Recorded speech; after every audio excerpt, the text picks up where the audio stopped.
Bismillahir Rahmanir Rahim. In the name of Allah, most gracious, most merciful, I praise Allah subhanahu wa ta'ala, and I send peace and blessings to the last Prophet Muhammad, his family, his companions, all those who called to his way, all those who establish his sunnah to the day of judgment. And I begin with the greeting words of paradise. Assalamu alaikum wa rahmatullah. The Prophet Muhammad, peace and blessings be upon him, in his final Arafat sermon, highlighted to his followers the need to take the message to all parts of the planet. And so he left the responsibility on the ummah, on the nation of Islam. No other prophets were to come. No other messengers were to come until the day of judgment. And it was the duty of Muslims to take this message all over the planet. Despite the fact that Muslims in some countries were striving and giving the message, in some countries they were not, Islam has succeeded in spreading to the far reaches of the earth.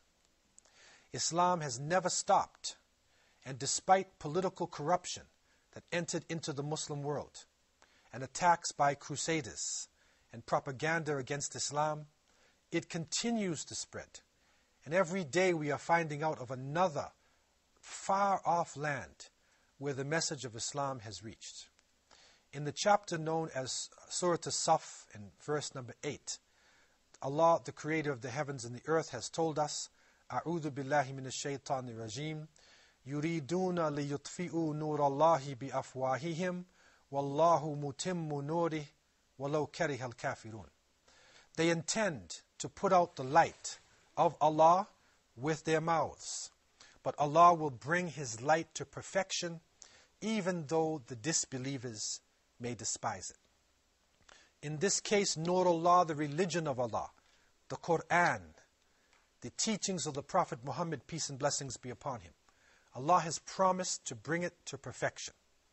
And so Islam reached far off lands. And when we compare the histories of the world, when we unlock information, we find some amazing cases of contact between Muslims and people in far off and distant climates. One case is the case of the North, the people of the lands of Scandinavia. These people, in the past, were known as Vikings. And the Viking people, or Viken people, were originally people of the fjords.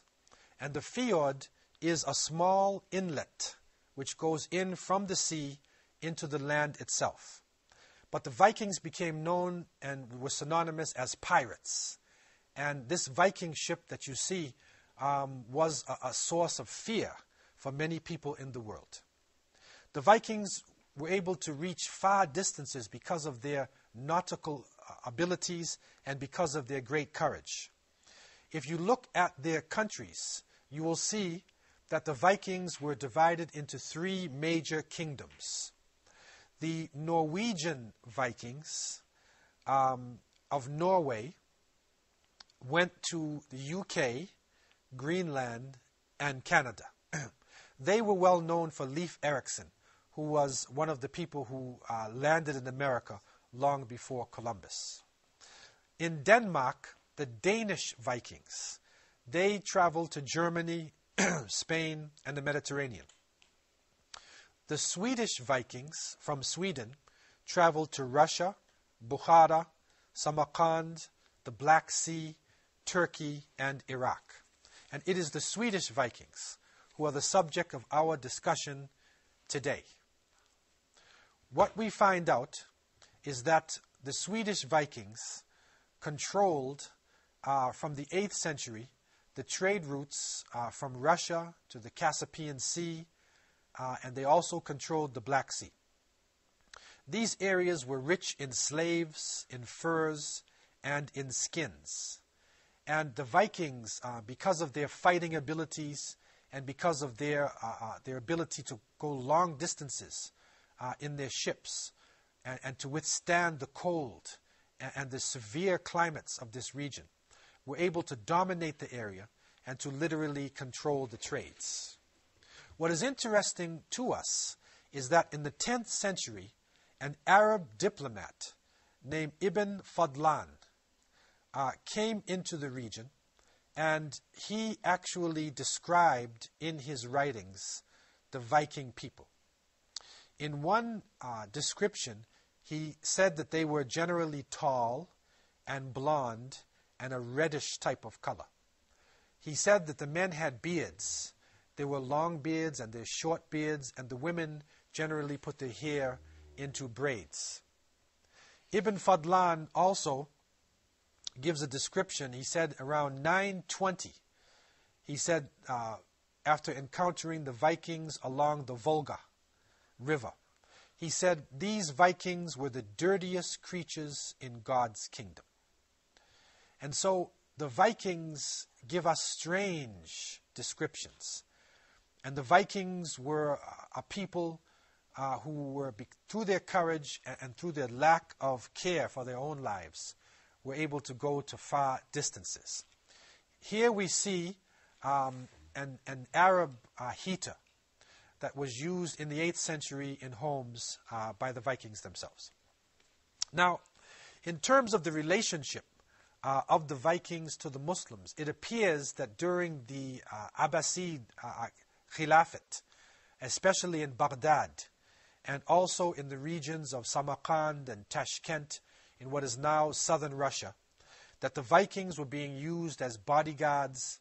They were used to protect the sea routes, and sometimes they were mercenaries within the troops of armies. And so because of this, and because of their pirate abilities, and they were probably also stealing wealth wherever they possibly could, today in Stockholm, Sweden, and when you get the literature from the National Archives, you find that it says that more than 1,000 silver treasures of the Viking age have been found in Swedish soils. So literally in people's farms, when they are building buildings and going down into the ground, they are excavating huge treasures of silver and gold coins from around the world. But what is astonishing about this is the fact that the majority of these coins are actually from Arab lands, Muslim coins. And so it is said that over 70,000 coins found in Scandinavia or in Sweden in particular have Arabic on them. And you'll find on the coins, you will literally find writing, Arabic writing. You'll find kalima la ilaha illallah, Muhammadur Rasulullah sallallahu alaihi wasallam written on the coins. You will also find the names of the different khalifas or the rulers who are in the particular areas. You'll find not only silver, but you'll also find gold. And these coins are extremely interesting because in most cases, the coins are done in such a beautiful way that the kalima, la ilaha illallah, Muhammadur Rasulullah sallallahu alaihi wasallam, is clearly written on the coins. And generally, these coins will not have images on them. It has the Arab texts, and surprisingly enough, there are literally coins that have been found dating back to 622 AD. So, coins have been found in Sweden dating back to the time of the Prophet Muhammad sallallahu alaihi wasallam. So this means that coins coming back from the early Khilafat of Abu Bakr as-Siddiq radiallahu an, and then from Umar's time, from Uthman's time, from Ali's time, may Allah be pleased with them, can be found high in the north amongst the Scandinavians. In the 9th and 10th century, silver dirhams were coming from Tashkent and Samarkand in Russia. And this is a coin. I actually was able to purchase a coin on a journey to Scandinavia. And it has La ilaha illallah, Muhammadur Rasulullah on one side. And on the other side, it actually has the name of the ruler.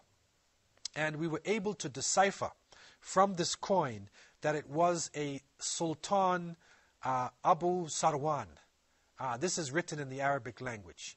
And it appears to be dated back to about 1,000 years ago. So this was an amazing find. I went into a coin shop and I asked for Arabic, and he sold this coin to me for only $50 US. But this is a treasure that I will treasure for the rest of my life. And it is another gem of wisdom which is available today if we would only look and search for our heritage and let other people know about the beauty of Islam in this world. If we continue on in history, we'll find a connection between the Ottoman Empire and the Swedish Vikings. The Ottomans sent diplomats to live in Sweden, and they established cordial relationship with the people of the north.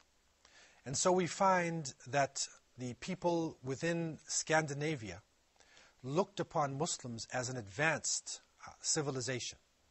It was not a negative relationship because they were far in the north, and they were able to develop a cordial understanding with Muslims. This has led to people accepting Islam in Scandinavia in large numbers.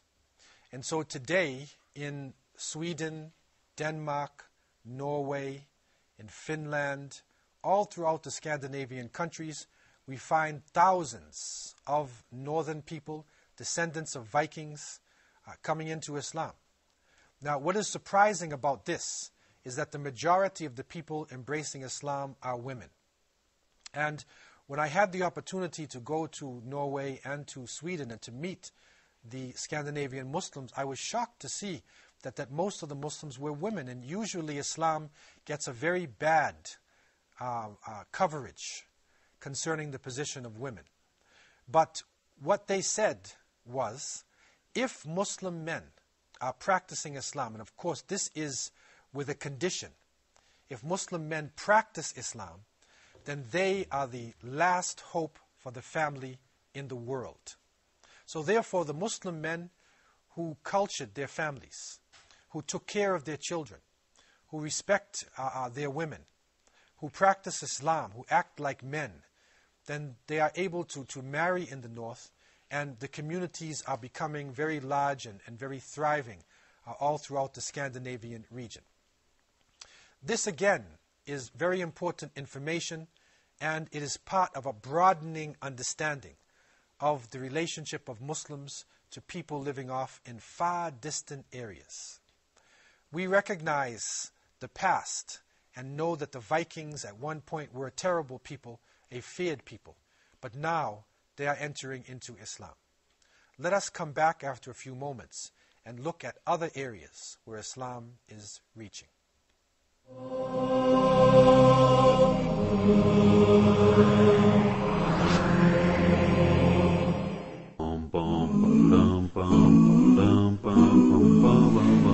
If you look into the early tafsir, early exegesis of the Quran, you will find that all the Mufassirin were trying to find out where are the seven earths. Earthquakes, natural or artificial, can delineate the boundaries between seven different zones within the earth. The conclusion that we have seven different layers within the earth came to not only the 20th century. The true believer would prostrate down in obedience to Allah subhanahu wa ta'ala. The blessings of that prostration will reach the seventh earth.